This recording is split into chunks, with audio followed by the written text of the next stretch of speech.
You gotta mute and mute stuff off. All right, can you guys hear us? Yes. Yeah, it's like we did it way better this time. So much Like we knew faster. what we were doing.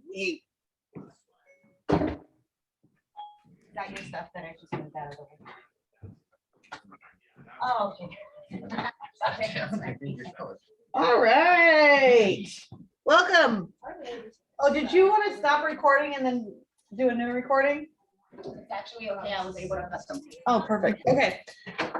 So to start off, does anybody have any questions about contracts? I literally had coffee and saucer. Any issues, anything's going on? Anything?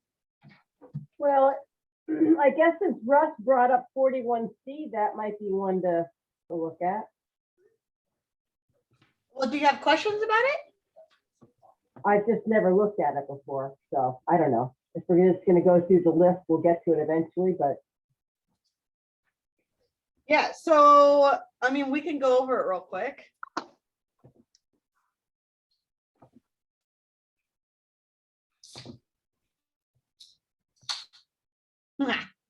That's what I want to do when we're in Florida. Just in case anybody was wondering. Yeah. Okay.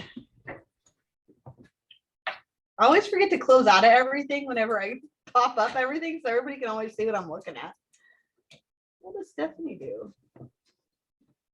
All right, 41C is the buyer broker firm's commission addendum. So you're either gonna do the first box if it's a FSBO, or if it's if you're writing an offer for an MLS that you haven't been on or that you're not a part of, you're gonna do the first box. The second box is if you have a 41A buyer broker agreement, you're gonna fill that in there. And then the last box is if no, the first box is the MLS one. The last box is a FSBO. So there is no listing agreement. Does that make sense? Any questions on that? Nitty-gritty rundown on that one. Okay. I was printing it out, so I have to say I wasn't sitting at that point. The differences between the three.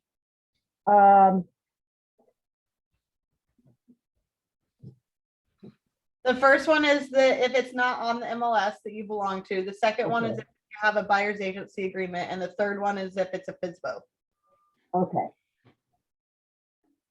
Okay. Any questions on it? Okay.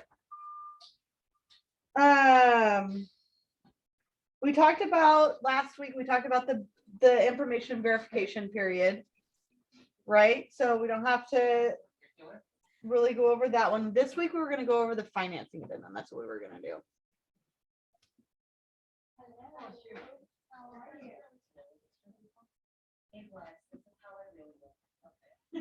All right, so here's the financing addendum. Yeah, of course. I know I got your message from last time. So this is the one where we talked about where if they're doing another loan, then you want to make sure and put the FHA, and then you're going to do other, and you're going to write in there that it's the down payment assistance or whatever. So you're not going to do that on the 22EF. You're going to do that on conventional or FHA and then other. So that way you can get back out for any reason, not any reason, but you can back out if you can't get your financing. But the 22F, if you put that on there, you can't back out, do that. Any questions on that? Okay. The appraisal less than sales price. The one thing I want to point out on this is that it says that the buyer may give notice of low appraisal. So on line 6162, buyer may within 3 days after receipt of copy of lender's appraisal give notice of low appraisal. So that means they don't have to. So just because there's a low appraisal does not mean that the buyer has to give notice. They can bring more money to the table if they want to, or they can have a conversation with the lender about what to do as far as that goes. Because the risk that you run if you do give notice of low appraisal to the seller, is that they can just reject the notice of low appraisal, back out and take the backup offer that's already up there. So you do run a risk of giving the notice. So that's always something to keep in mind. Any questions on that? So just because you give notice of low appraisal, they have the option to reject your offer, even though like you aren't saying that you're backing out, you're just letting them know. Yep, you're just letting them know, because at that point, something has to be done to lower the price, right? So either the seller can pay for a new appraisal, they can reduce the price, or they can meet in the middle, buyer and seller meet in the middle, or they can back out. So seller doesn't have to lower the price. If you came in at 450 and the appraisal came in at 430, seller can be like, well, I have a backup cash offer at 450, so, or 440. Yeah. So I'll just take that one. So that is a risk. Any more questions on that, guys? Does that make sense to everybody? Okay, Yes. Thank Yes, you. that makes sense.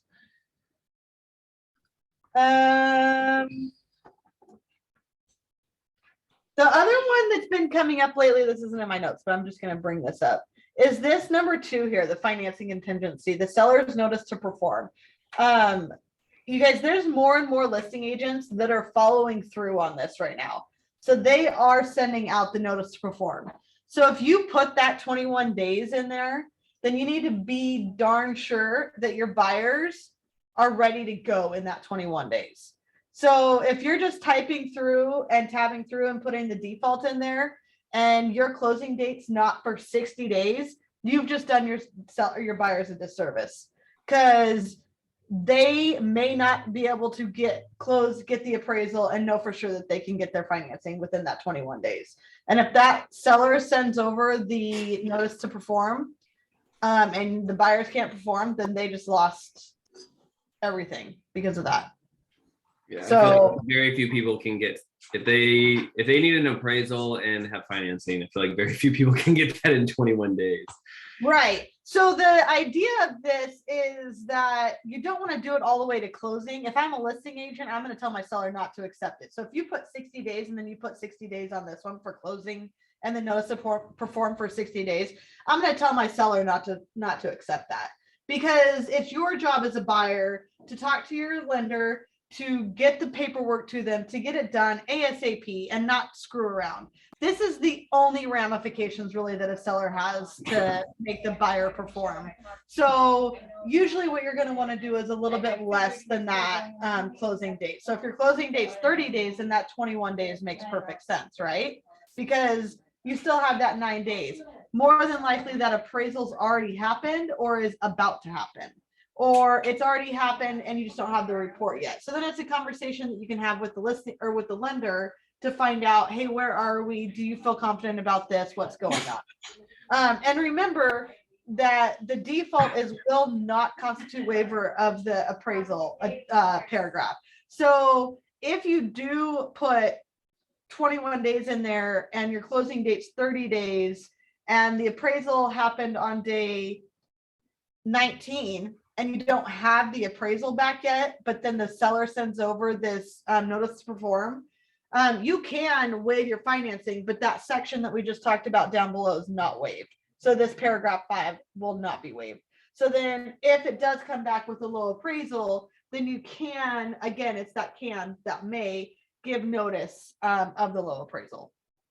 So you can still perform by waiving your appraisal, even if the appraisal hasn't happened yet. But it's like you're having conversations with your lender, making sure that that buyer is 100% solid. Because it's happened where a buyer waived their financing addendum and then financing couldn't happen. That was a pisser. So it just, but it only costs them the earnest money, correct? And the appraisal. Well, and the appraisal cost. But Yeah. But And there's time. no other repercussions. I understand that. It's costing the seller, it's costing time, but the buyer, Well, the buyer, it costed time too, right? Because they stopped looking at homes on the market. yeah, true. The inspection, the appraisal, the headache, all that stuff. Yeah. Yeah. Yeah. Earnest money. Yeah. In a situation of like a contingent offer, how do you plan for that? Hey, can you text Monica? Yeah. It does, I think on the 22, I think it says on there that the financing doesn't start yet. Oh, yeah. Okay, yeah. You're right. So you can check that box on 22B about, within 5 days after buyer satisfies the contingency in this agreement. Now, if you check this first box, 28, within 5 days after mutual acceptance, they have to apply for the loan. Make sure that they don't put 21 days in it, or that you don't put 21 days in this.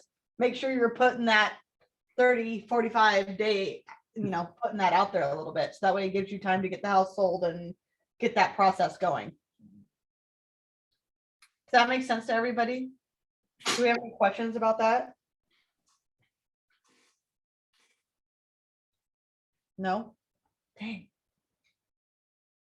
Speaking of 22B, that's what we're moving on to. Any other questions about the financing addendum? Okay. You guys are just, Absorbing. oh gosh.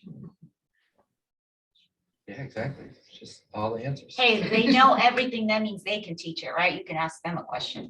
If That's they don't have true. any questions. Whoa, thanks, our first class. I appreciate it.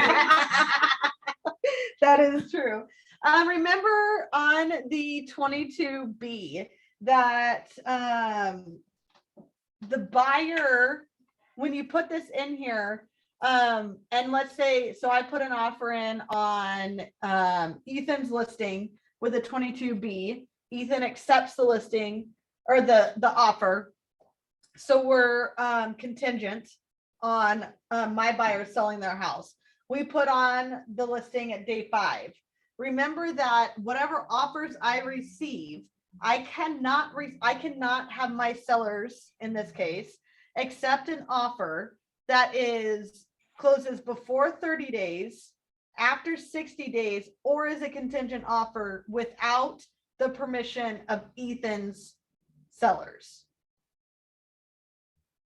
Did I confuse anybody with that? Yes. Okay. I'm writing an offer on Ethan's house for my buyers. Okay. So I'm putting in the 22B, the contingent on the sale of our house. So my buyers list their property at 123 Main Street, and we're buying 789 First Street. And so we get an offer on 123 Main Street, my buyers that are contingent on Ethan's listing. We get an offer from Seth. It cannot close less than 30 days, more than 60 days, or be a contingent offer without us asking for Ethan's seller's permissions first. I understand the not being another contingent offer, but why can it not be less than 30 days? Because that's a great question. Because that's exactly what Logan just asked. Yes. Lupita, is why not? What did you see it already? I said, yes, that's my name. Shut up. Okay, the reason that it cannot close 30 days less or 60 days more, for my people that have been on the class before, why can't you, Ethan? Because it says so. Because it's the law, girl. I know I've been told this, but I actually can't remember. Did it have to do with I can't remember. He's way funnier than all of us. Because that's a law. Sarah, do you know why? I like to watch them squirm. What'd you say, Kathy? I like to watch Ethan squirm though. Yeah. I said I like to watch Ethan squirm. Right. Okay, so Never mind. the reason is, I'm trying to Don't find know. it in here. That's what I'm looking for. The exact verbiage for you guys to see this. Can't read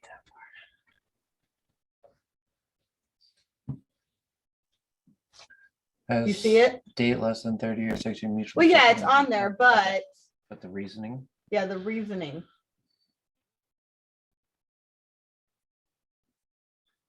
Is it because of a bump clause Nope. or bump notice?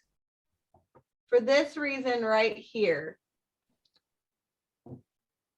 The sale of the property shall close 3 days after the closing of the sale of the buyer's property.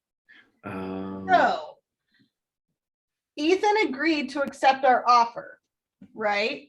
And there is no closing date in there because he already agreed that it will close 3 days after this house 123 Main Street closes. So if it's less than 30 days, that could put a hindrance on the sellers at Ethan's house, right? Because it's like, bam, 30 days, good to go. So, and if it's more than 60 days, Ethan's like, we've already been off the market for 15 days. Now we're doing another 60 days. This is ridiculous. We'll just move on and find a buyer that's not contingent. Yeah. Right? Now, it can all happen still. You can still close before 30 days, after 60 days, or with a contingent offer. You just have to have permission from Ethan's seller to do that. And the reason that we always put on the purchase and sell agreement when there's a 22B, C22B, SEE 22B, is because there is no closing date. So that's the other thing to keep in mind, is that a lot of people don't know or don't pay attention to that property shall close 3 days after closing of the sale of the buyer's property. This is a great conversation to have with your buyers, because buyer's house closes and they can't move into Ethan's house until 3 days after this house over here closes. So where are they going to live for those 3 days? So it's something to keep in mind. Now, simultaneous closes. Yes, they're possible, but they are improbable. I think I said that right, didn't I? Yeah. So if you're gonna do a simul close, not only do you have to get it in writing, right? So you have to say, once you get mutual on this other property, you have to say, you have to do an addendum saying we'll close on the same date as Ethan's property, right? So you can do like a whatever date this is gonna be.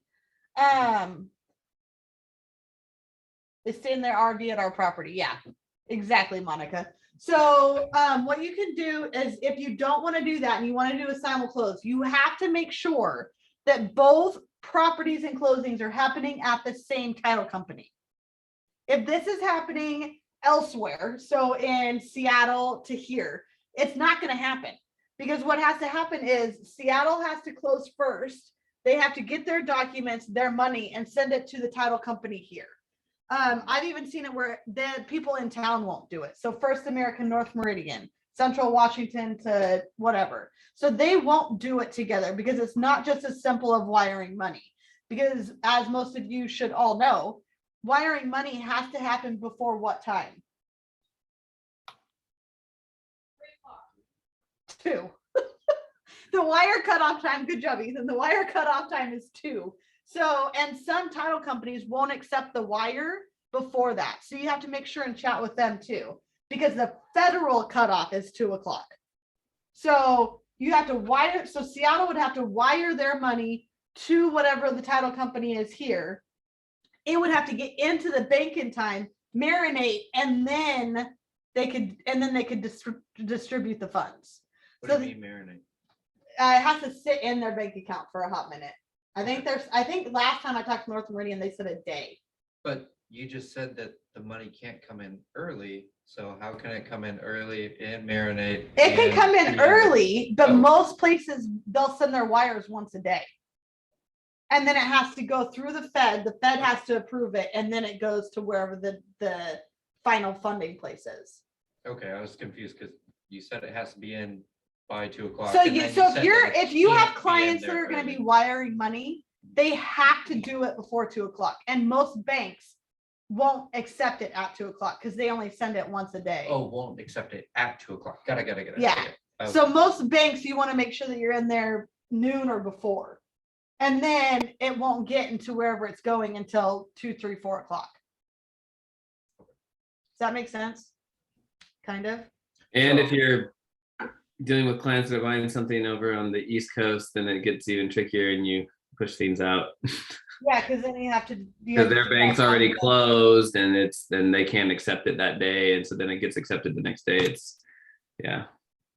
Well, that's why the cutoff is 2 o'clock, because the Fed's on the East Coast, and so East Coast 2 o'clock is 5 o'clock. Yeah. So that's why it's 2 o'clock here. Yeah. But nothing ever happens that fast. So you have to. Right.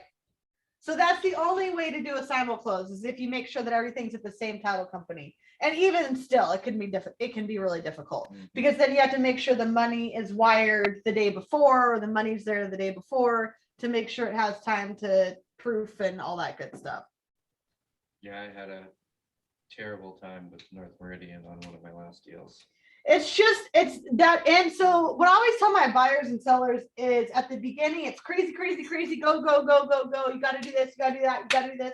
And then it's like calm, but it's calm before the storm. I said, so just like chill out. It's all good. And then at the end, it's going to be go, go, go, go, go. A storm, a storm, a storm. Everybody's emailing. Everybody's got all this stuff going on. So I always like to over communicate with title company, with my buyers, with my sellers, and make sure that they know that we're all on the same page. I'll even email and have everybody in the same email, so that way they know, hey, this person's looking at you too.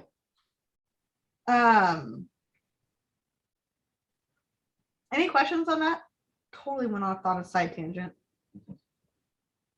The other thing to keep in mind about the 22B is that within 2 days of entering into an agreement to sell the property, the buyer has to send over a complete copy of the purchase and sale agreement. So in this case, Ethan at 567 First Street, I don't remember what I said. Once 123 Main Street goes pending, I have to send that mutual deal to Ethan so he can put that in his records. What if the sellers don't like the lender that this other person's using? They have no say in what I do. The only thing that that Ethan and his seller has a say in is if it's less than 30 days of a close, more than 60 days of a close, or if it has a contingent sale. That's it. So they can't essentially pull the offer off the board just because of whatever their situation is on the other side, No. unless it's less than 30, more than 60. Right. Yeah, okay. Okay. Yeah. The other thing, buyer cannot extend. So my buyer over here can't extend the 123 Main Street deal without permission from Ethan's and Ethan's sellers. Can the sellers ask for contributions, I guess? You can To always complete the extend, deal. you can always do this stuff. It just all has to be in writing and you have to have permission. No, that's what I'm saying. I'm saying, like, from the seller's point of view, if you're working with the seller and you accepted a contingent deal and then they're trying to extend, that's costing you money. Right. So in that So- case, Ethan could come back and say, yeah, we'll extend 10 days if you pay us 10 $25 grand. bucks a day or whatever it could be. 25 a day. I don't know. I just made something up. 10 grand. 10 10 days, 10 grand. Jeez. It's That's excessive. What's your cutting at, Logan? The 10 grand is for me. Oh, there you go. Right. I have polling questions for you. You ready? Buyer purchased seller's property subject to Form 22B. Buyer then entered into a PSA selling buyer's home with closing 1 week after mutual acceptance. Seller receives bumping offer and accepts. Seller then, within 3 days, terminates the first buyer's PSA based on the short closing period. No bump notice is delivered to buyer. Can seller do that? He can accept you can't bump without giving the person the opportunity to perform, but the other person would have to ask also permission. to Right. that one offer. Right. What's the chain of events again? Which one? So buyer accepted an offer less than 30 days. Let's just do that. Well, no, they couldn't do that without asking permission, Right. so then that kind of voids their control of it. So Right. the seller could potentially, So they don't have to bump it. Yep. because they didn't ask permission. Because they didn't ask permission, so they could bump it. Yep. When using a Form 22B, when does mutual acceptance occur? A, at the time the buyer receives an offer on their home and the contingency is satisfied, or B, at the time buyer and seller enter a purchase agreement that includes the Form 22B.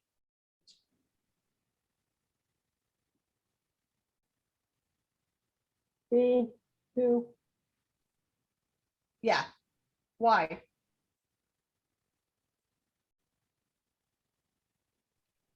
Can you say that one more time? Yes. When using a Form you have to have 22B, acceptance.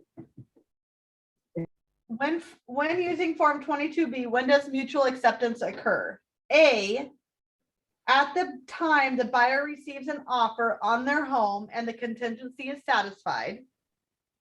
Or B, at the time the buyer and seller enter a purchase agreement that includes the Form 22B. Be because They you have- already They accepted. have notice. The second choice. Yeah, yeah. So the buyer does not have to, the buyer does have to give notice when they sell their home, but mutual is just that, it's mutual acceptance. So when they give the notice of selling their home, if you check this box up here for the 22A, that's when that timeline would start. Notice that it doesn't say anything about the 35, the inspection. Right? So when does the inspection have to be done on this house?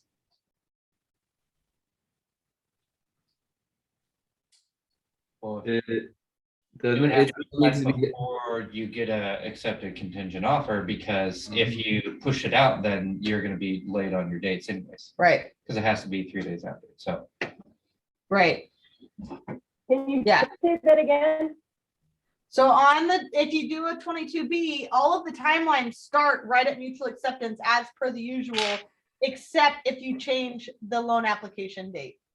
That's the only one that can be pushed out unless you write it somewhere. So that inspection contingency starts, if you put the typical 10 days in there, it starts on mutual acceptance. that's just a conversation you have to have with your buyers if they're willing to, just let them know the rest of the fact that they could get bumped before they can perform and you're out that inspection money. So it's just a That's conversation. exactly right. Now, say that the buyer or the seller and the buyer, the person that has their house on the market, they're already under contract, and then they make a contingent offer. What does that change as in timelines and such? Because if So they're, you're saying if Ethan's sellers put an offer contingent on their house? saying that my client's the buyer and I'm also selling their house and we're already under contract with a buyer and we go and make an offer.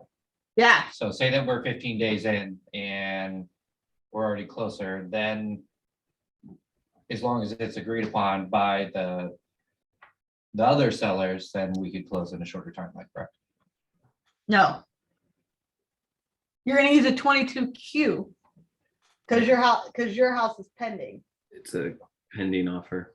It's Yeah. it's an offer contingent on a pending sale. Right. Okay. Yep, 22Q. Yep.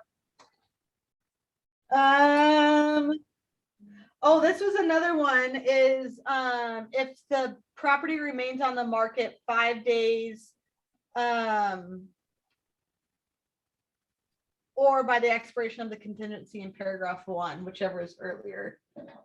So if you enter into an agreement and you don't get an offer, or you get an offer, let's change that. You enter, so we're pending on Ethan's house, per the 22B, we get an offer on our house. but then our house fails. So then we're going back to Ethan and saying, okay, that property failed. So we're now back to contingent status. We're not pending contingent, right? So then if this timeline up here, the 45 days, if that timeline is at, we enter back onto the market at day 40, then it is still contingent for that extra 5 days, because the day 40, but it's due 45 days, right? Does that make sense?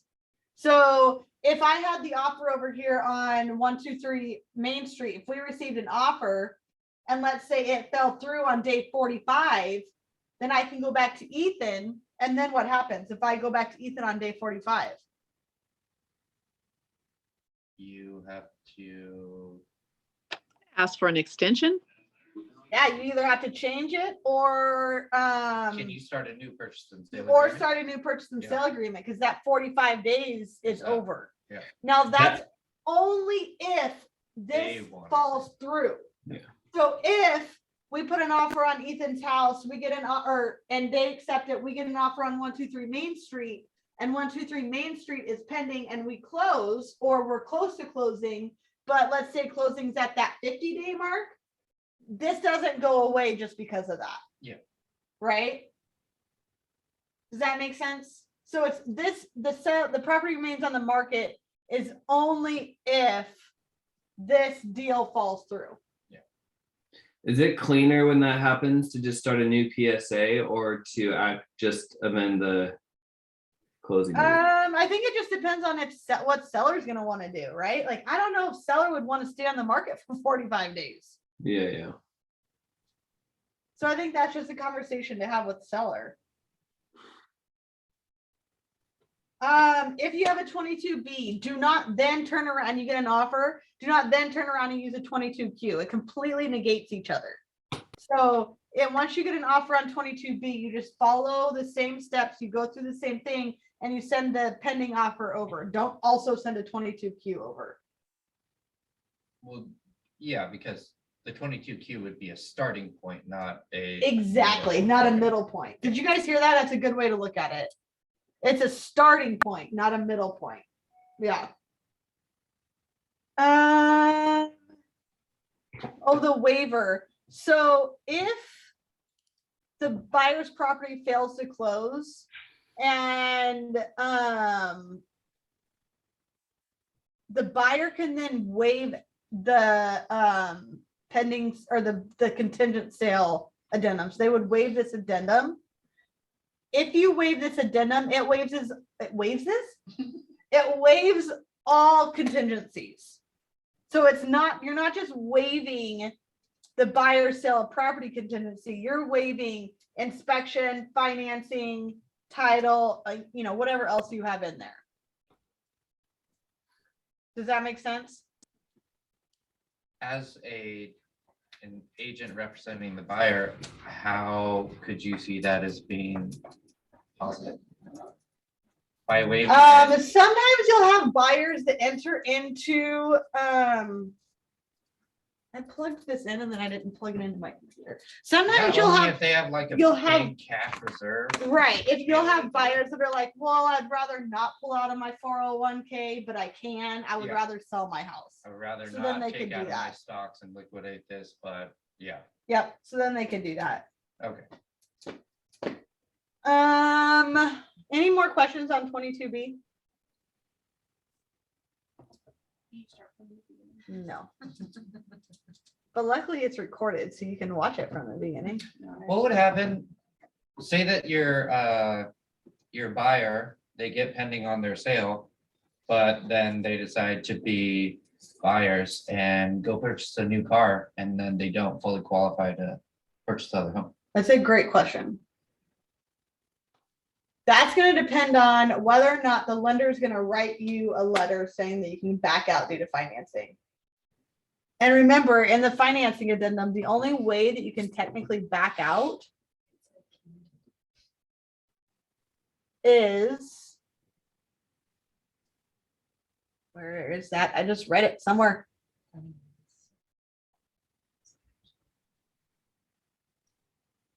So if you wanted to do the seller dirty and say that your client did want to back out for some other reason, then they could do exactly that. "Oh, I'm just gonna go buy a car and then that'll give us a way out." So the thing about that is the only way that you can get your earnest money back on the financing is the buyer's lender has to confirm in writing the date the buyer's loan application for the property was made, including a copy of the loan estimate that was provided to the buyer, that the buyer possessed sufficient funds to close, and the reason the buyer was unable to obtain financing by closing. If the seller terminates this agreement, so I would argue that, Yes, they can't back out for doing that. right, because they did have sufficient funds. Yeah. And then they're the ones that went and screwed themselves. Yeah, so they shouldn't get their money back for them Right, spending the money that they have. Yeah. right. Yeah. So that's the only way that a seller should ever release earnest money due to financing is if they receive a letter from the lender stating that these three things are on there. But can you give me an example of what that would be? Like, what could be a reason that they could get out of financing? Unless Well, like the like- stocks crashed and their accounts were drained to zero. That is a great question, but that's different. Because their funds have to be in there. Because, yes, To because be the funds have to approved be for. available. Yeah. And you can't, because you would disclose those funds on the evidence of funds, and the evidence of funds, you can't get your earnest money back for a default. Because you're saying that you're guaranteeing that money's in there. Gotcha, okay. So like we had one not too long ago to where the lender was saying they could get approved and they were doing the down payment assistance program. Washington. And then Washington State said, no, you can't do that. So they didn't approve it. They ran out of money. The lender was an idiot, all of the things. I don't know which one it was, but then the lender had to write a letter saying, just kidding, this, we can't approve this screwed up. loan. Yeah. So that because Russ is always wanting you to use, to write down like the, down payment assistance. Or is it on 22A or is it on the optional? It's on the files that financing addendum, He's wanting you to. because you check say mark that? both spots. Yeah, so you check mark both spots. So you would check mark the FHA and the other, and then you would write down payment assistance or bond program or whatever it is. Okay. Watch state bond them. Yeah. Cause then that gets you out of, that enables you to get out of the financing addendum. But that wouldn't be something that would affect a 22B though. Because you would have money coming in from the sale of your home. So you couldn't back out because you would have funds coming. And it has to close before the other deal, so that wouldn't be a way to back out. Even if you lost funding, unless you were making zero profit. Right, I on was the gonna sale say, of it your home. depends on how much you're making on the sale of your home. Yeah, but that would have to be pretty insignificant for you to be able to back out. Yeah. And hopefully the lender knows about that, right? Yeah. And that's why we tell our buyers, don't use a lender that we don't know about. Like this is why. Mhm. This is why, is because the lenders are not brilliant. Do not use Rocket. Don't, yeah. It is Wells Rocket Fargo, Yeah, yeah. Bank of America. Did you already go So over, much fun. what happened if if your clients are putting in a contingent offer and their home goes under contract, but then their home falls through Yes, on day 30? yes, yeah. So the second buyer's addendum. So this is the form that you would use. The property is subject to the prior contingent sale. So this is a form that you would use only after accepting another offer. So you must include the form 39 to accept a bumping buyer when seller already subject to form 22B on home sale contingency. So if you're gonna use the if the buyers have a 22B and you're bumping it, so if Ethan's gonna bump my offer, he's gonna use the Form 39. Does that make sense? So for a bump, if they're gonna bump my offer on a 22B, so if they're gonna bump it, which is bump it. Right, or somewhere in here, it's right here. 5 days. The buyer shall give 5 days or by expiration of the content, wait, what? Yeah, whichever is earlier, the bump period to waive or satisfied by the expiration. So if I haven't sold my house over here on 123 Main Street, it's listed. We get mutual on Ethan's house and Ethan gets a full price cash offer, then he's gonna send me a bump notice to say you need to waive everything or sell your house within that 5 days or whatever you put in there, 2, 3, 48 hours, 5 days, whatever. I've seen it all. Don't put 48 hours because 48 hours is 2 days. So don't put 48 hours. Nothing in our contract constitutes hours. It's all days. So if you're gonna put 48, just do 2 days. What would be your maximum recommendation for someone to put in there? Like to not be insulting, but also cover your clients as best as possible. As a buyer or a seller? As a buyer, you're writing this offer. I put 5 days. As a seller, if I'm Ethan, I'm gonna counter back and I'm gonna say 3 days. Okay. Right now, anyway, right? The times change. Yeah. So if Ethan gets an offer and he wants to bump me, then he's gonna use that bump period or that bump notice, which is the Form 39. So if you don't include the 39, The standard under the number 1 on 39 would be 5 days, you think, if you're representing the buyer. I don't have any idea what you just said. Sorry. Under the 31. It was all blurry. And EC's is Sorry. side. We're live on Facebook. Say hi, everyone. All right, I'm done. Hello. Form 39, Kathy. section 1. Would you normally put in then 5 days as your period, as your standard there, if you're representing the buyer? Yes. Right here on section 4. Form 30. No, on Form 39.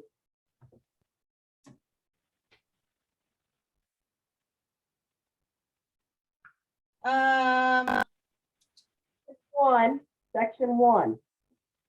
You would have to match the Yeah. agreement that you already had. You can't make up a new number, Right. right? Yeah. So you'd have to match whatever is on your previous. Yes, so you would purchase just and put sale whatever it is agreement, in there. Yeah. yeah. Unless, what And if I'm they gonna sign be it and honest they don't with you. touch it? Then you've sold the home twice. I'm gonna be honest with you. If I was filling out the Form 39, I would go to the manual and I would look and see what the manual says to do. Because I don't know the Form 39 well enough. That's what I just said.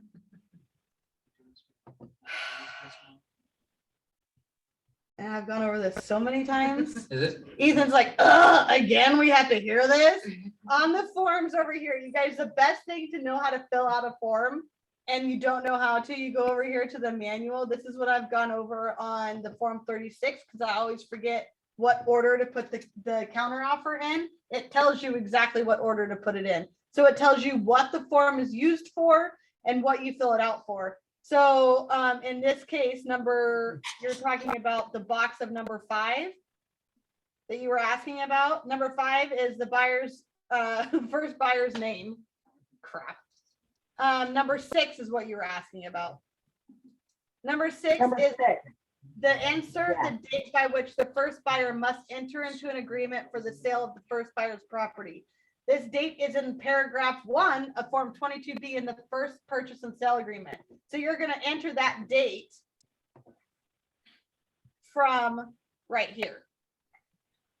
So this date is gonna equal the Form 39. Okay, Okay? Uh, Or you can just call Stephanie. She loves calls. You don't have to go to the meeting. thanks, Late at Ethan. night. Yep.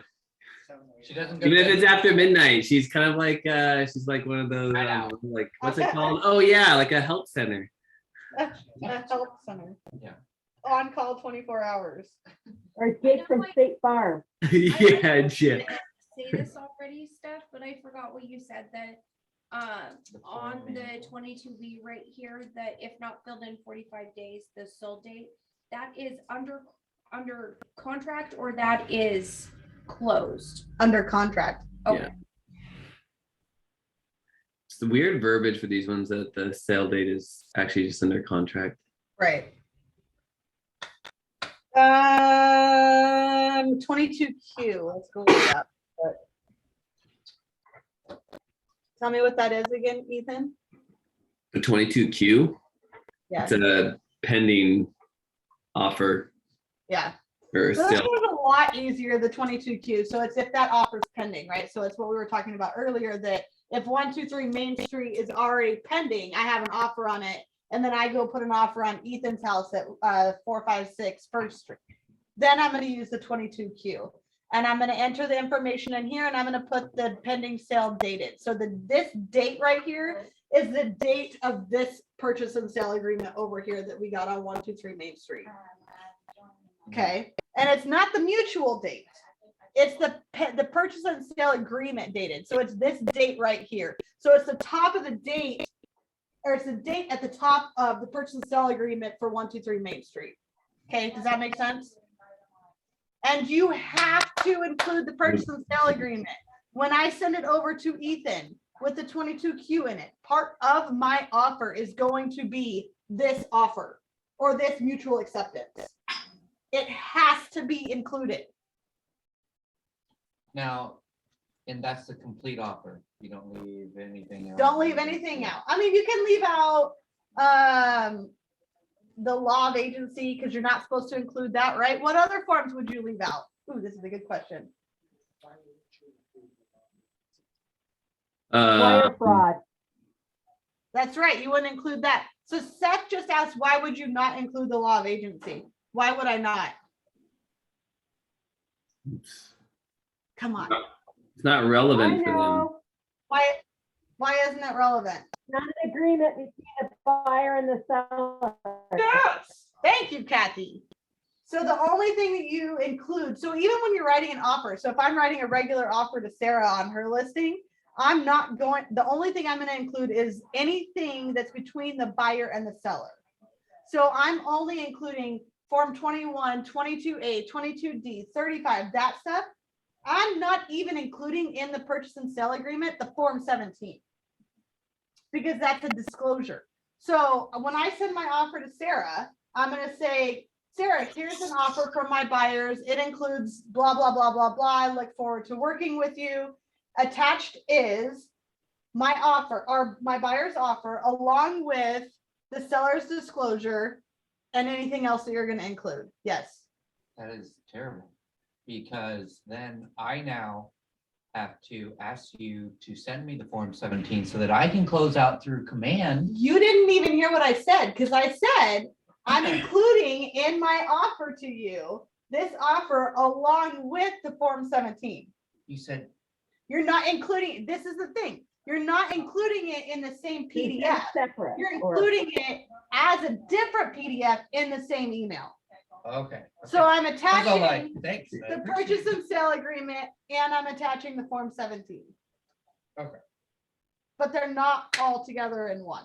Yeah, that would be like you put the exhibit A off to the side. You don't put it in. Actually, same- the exhibit A is part of the offer. Can you not? The exhibit A is the most legal portion. That's really technically the only thing you need to close is a signed exhibit A. As long as you have an exhibit A, you can actually close on a property. That's A right. legal description of a property. That's right. Most important part.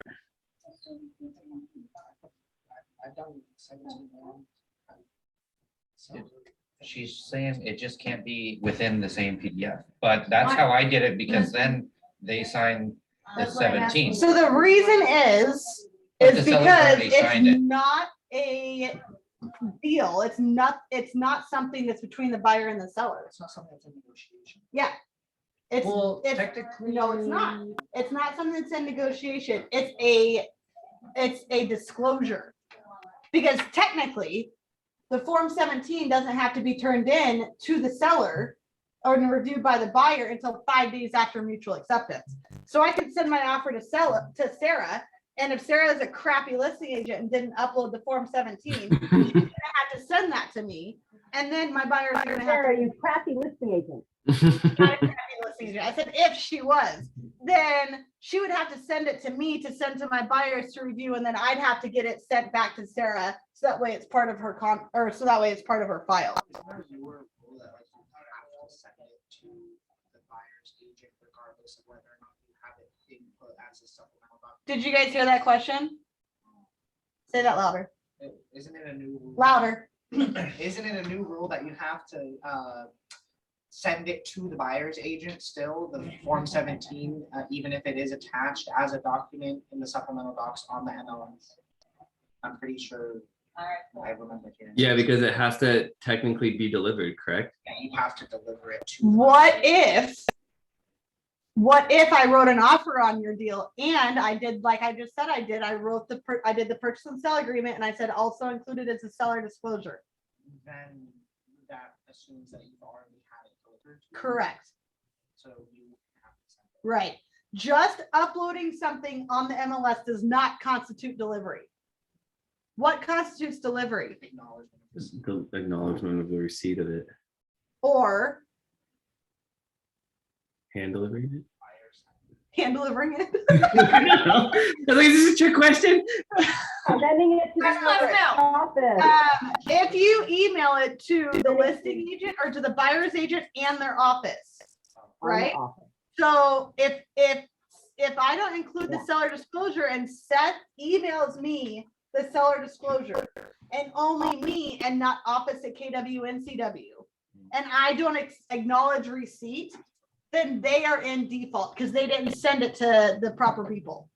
Now, what Annie said, and a couple of you guys have been on this format for long enough that you've heard me say this. It was a couple of weeks back, but just a simple writing an email and saying, here's the seller disclosure. I hope you had a great Christmas. Did you receive, like asking a question in there, like, did you get everything you wanted for, or how's your daughter's graduation or whatever? If they respond to that email That with is the acknowledgement. attached seller disclosure, that's acknowledgement. They don't have to say, thanks, I've received the Form 17. But just responding to that email, no matter what's in it, as long as the agreement's in it, then they Right. acknowledge it. And the way to just counteract that is just send it to the office and the agent that you're sending it to every time. I mean, this is terrible, but what if you just sent an email, oh, hey, how is everything going? How are you doing? Don't say anything about the Form 17 and just attach it. If they don't look at the whole email and they just look at that top part, that's acknowledgement. That is acknowledgement. Terrible. Still. Any more questions on that, you guys? Well, and the few that I've been involved in, when you send it to the office, there's an automatic reply from that Right. office that says. Ooh, that's smart too. That's what we have. Well, I'm just saying that if you didn't send it to the buyer's agent, you just sent it to their office and it automatically replied, and they never got their people to sign it, you could dump them from the purchase. Yeah. Because they didn't, yeah, because it constitutes delivery. That's that. Just deliver it correctly and then you don't have to worry about it. No, I'm just saying that if you got the offer, but then you got a backup offer right after that, you could email them that and then back out of the deal. by Yeah. doing so. Yeah. I guess that's why you always gotta check your own timelines and dates. Oh, yeah. Everything. Yep. On the 22Q, when is the closing date? 3 days after. Nope. Closing. Oh, no, because you're already pending. Whatever the agreement that is set in the contingency. On the purchase and sale agreement. The other offer on the other contract? Oh, 1, 2, 3, man. That one? Is that what you're talking? No, so it would be on Ethan's part. Ethan's property. So Yeah, whatever the date is in there, so I would write in there whatever date I want to. Now, it's Ethan's responsibility to make sure I'm not an idiot and didn't put the closing for that one after that one, before that one. Yeah. Right? Always making sure you're not an idiot. Thank you. I appreciate that. I got your back. And then the other thing is remember that I can't extend unless I have Ethan's property. Ethan's Approval? approval, Ethan's approval. I think I've drilled in the inspection thing hard enough, right? You guys know about that? Did you say no? Inspection thing. Inspection very- It has response. to be, inspection has to be, you have to respond to about the inspection before, obviously, most likely you're contingent. Yeah, now we're going to somewhere else, right? So now forget about the 22B and Q. You're just talking about the 35R. Yeah, the inspection response. Oh, okay, then, yeah.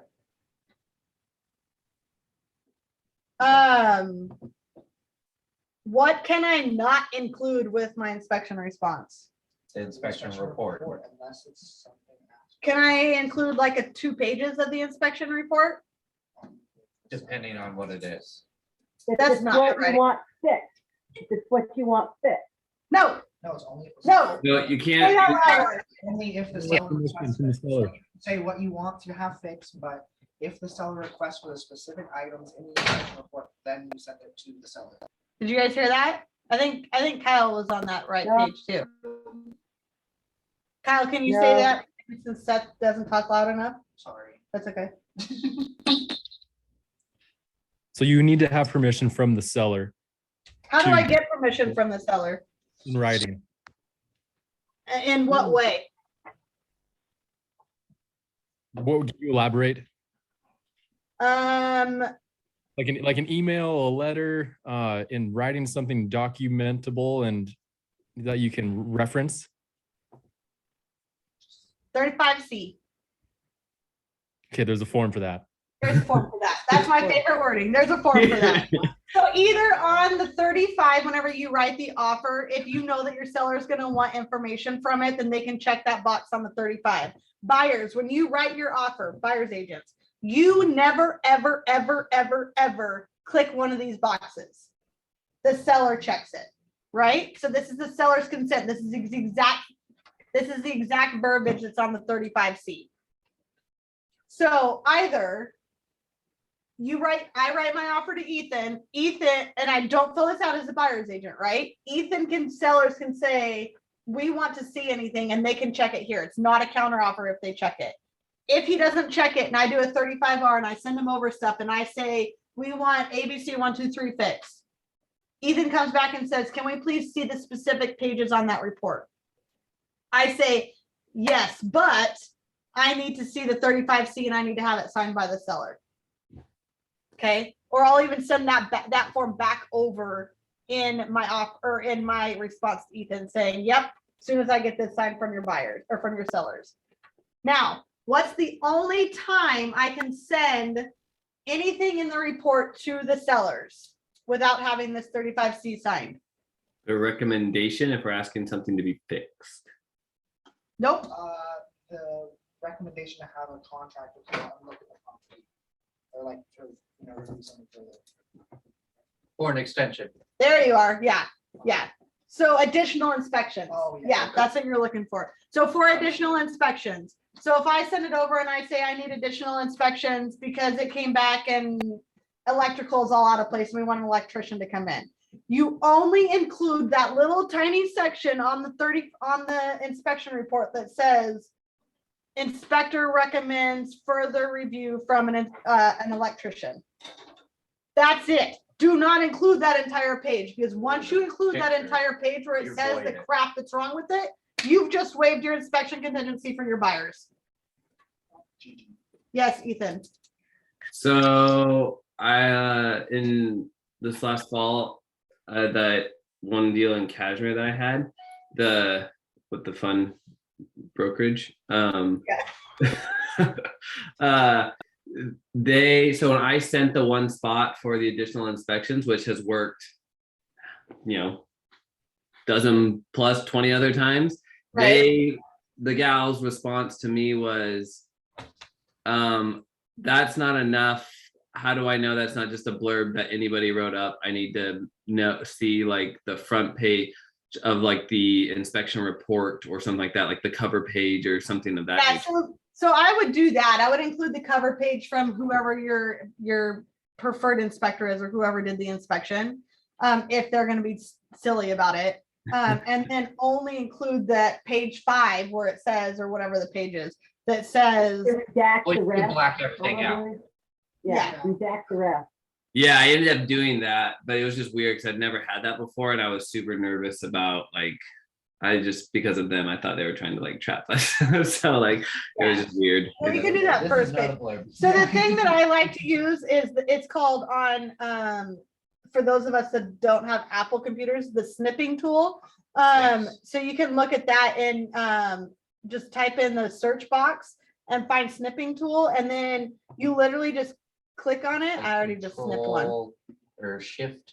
So you click on it, and then you can do new, and then you can literally just like do only that Dropbox. section right there, and then it creates only that section. Or if you want to, you can black it out. On Authentisign, we'll let you black stuff out. Yeah. But make sure it's blacked out. 100%. Do we have any other questions? If you're on a Mac, it's Shift Command 4 for your snipping. Oh, He I'm said not a a Mac. Mac. He said a Mac. Well, I'm pretty sure that's the thing on the back of that. Yeah. There you go. What Ethan said. Any other questions about this stuff, you guys? I know there was a lot covered there, but I wanted to get through my thick piece of paper, and we did. We're done. That only took a Oh couple of months. Lord, Ryan. I know. What's the next? So here's what I think the next one's gonna be, because I love games. Me too. We're doing games. We're doing trivia. Jeopardy. I don't know which one it's gonna be yet. It could be Jeopardy. But next week it's gonna be a game. And then the week after that. So yeah, no way. It's gonna be way harder than that. After I was that gonna say, I know. what is that on February 1st. Maybe we'll have Russ teach that class. Okay. I was gonna say, really? That's That's her birthday. my everyone. birthday. It's a national holiday in my eyes. So next week we'll do the quiz, the game, or whatever it's gonna be. So please be in a spot where you can have your cameras on and talk and participate. It's so much fun whenever people are here and we get to do it, because people argue and get into fist fights. I'm just kidding. But it's a lot of fun whenever people like can interact with each other. And then after that, we'll do the form that I created for pending sales and listings. So that way you can come up with, you can see how I do my pending sales and listings.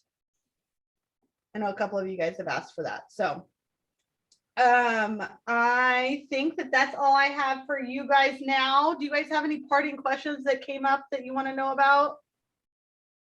Okay, hopefully we'll see you all tomorrow for lunch and learn. And then, And broker's tour. Yeah. And broker's tour, and then 9 lunch and learn, and then Thursday for the class the EC's talked about today, and then Friday for the Northwest class. We got all sorts of stuff going on the next couple of days. Boom! But it's all going to be great information. Let's go. All right, guys, make it a great week. Thank you for participating, and I will see you guys all later.